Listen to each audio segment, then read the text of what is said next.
নমস্কার বন্ধুরা, সুজয় দে চ্যানেলে আপনাদের সকলকে স্বাগত।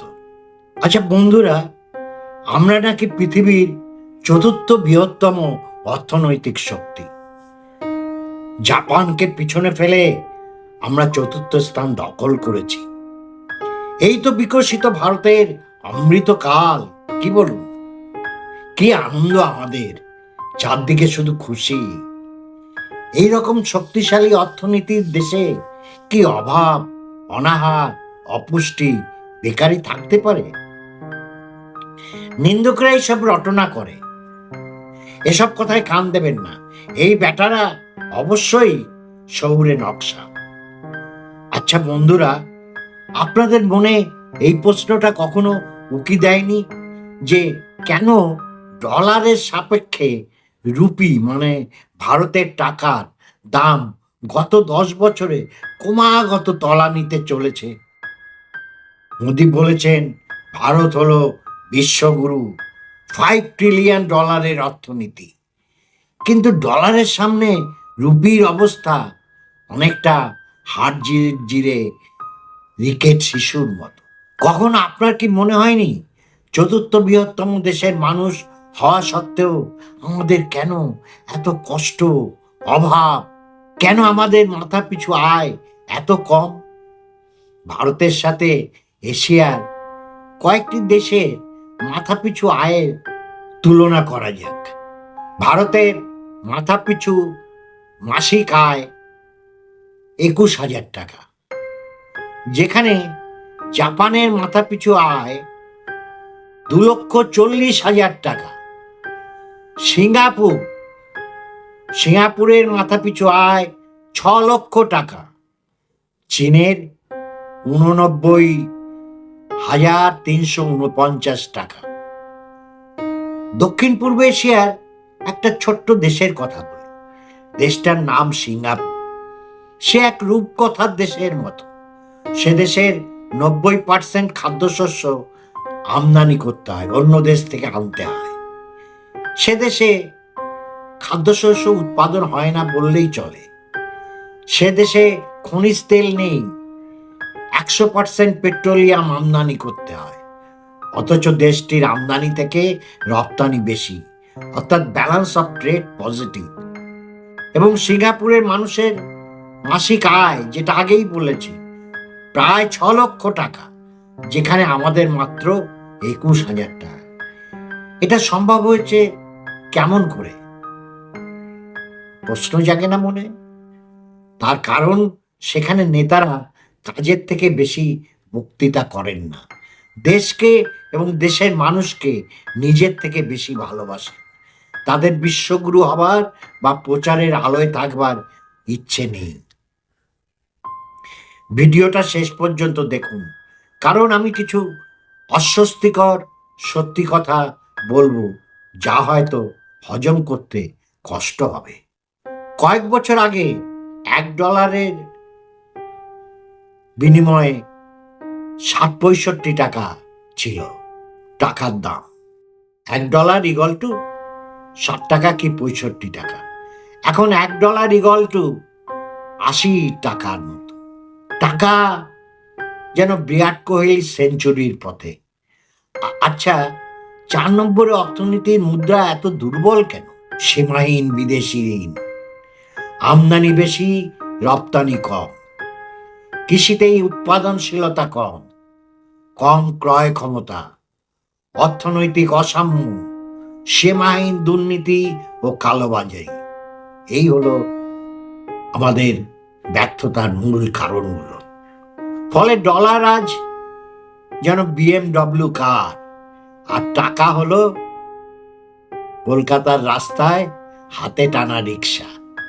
জিডিপি বাড়ছে, বড় বড় বিল্ডিং হচ্ছে, বড় বড় রাস্তা হচ্ছে, কিন্তু 2024 সালের গ্লোবাল হাঙ্গার ইন্ডেক্সে ভারত 100-র নিচে। শুধু যুদ্ধ বিধ্বস্ত দেশগুলোর কাছাকাছি আমরা। লজ্জা করে না বড় বড় কথা বলতে? জিডিপি শব্দটা বড়, কিন্তু প্রতিদিন খালি পেটে শোয়া মানুষের সংখ্যা আরো বড়। যে দেশে 40% শিশু অপুষ্টিতে ভোগে, সেখানে চতুর্থ হওয়া একটা ঠাট্টা নয় কি? দেশ আছে, বক্তৃতা আছে, নেই কাজ। ডিগ্রি আছে, কলেজ আছে, কাজ কোথায়? যুবকের স্বপ্ন আর ঝরা পাতা। আনএমপ্লয়মেন্ট কয়েক বছর বারবার 8%-এর কাছাকাছি ঘুরে ফিরে বেড়াচ্ছে। মোদি বলেছিলেন 2 কোটি চাকরি প্রতি বছর। হিসাব করলে প্রায় 20 কোটির বেশি চাকরি হওয়ার কথা। কোথায় গেল চাকরি? নাকি চাকরিরা ডিজিটাল ইন্ডিয়াতে হারিয়ে গেছে? Brain drain. সেরা ট্যালেন্টরা বিদেশে চলে যাচ্ছে। আমাদের ইঞ্জিনিয়ার, ডাক্তার, সায়েন্টিস্ট সবাই কোথায়? America, Canada, Europe. কারণ দেশে ট্যালেন্ট আছে, অপরচুনিটি নাই। যারা গেল তারা ওখানে ডলার বানায়, যারা রইল তারা পুনে ইউপিআই। বিশ্বের বড় বড় কোম্পানির সিওরা ভারতীয়। ধনী ভারত, গরিব ভারতবাসী। কেউ কিনছে 10,000 টাকার মোদি জ্যাকেট, আর কেউ কিনছে 10 টাকার বিস্কুট ভাগ করে। ফোর্বসে আমাদের বিলিয়নের লিস্ট লম্বা, কিন্তু 50% পরিবার মাসে 15,000 টাকার নিচে আয় করে। বিলাসের বাজারে BMW, বাস্তবের বাজারে পেঁয়াজ 60 টাকা 80 টাকা কেজি। ধর্মের মেলা চলছে আর অর্থনীতির সাজবেলা। যখন পকেট খালি হয় তখন সরকার বলে ধর্ম দেখুন। হিন্দু মুসলিম, মন্দির মসজিদ, এইসব ঝগড়া ডলার রুপি সমস্যা ঢাকতে একদম পারফেক্ট। মানুষ ভাবছে দেশ বাঁচবে ধর্মে,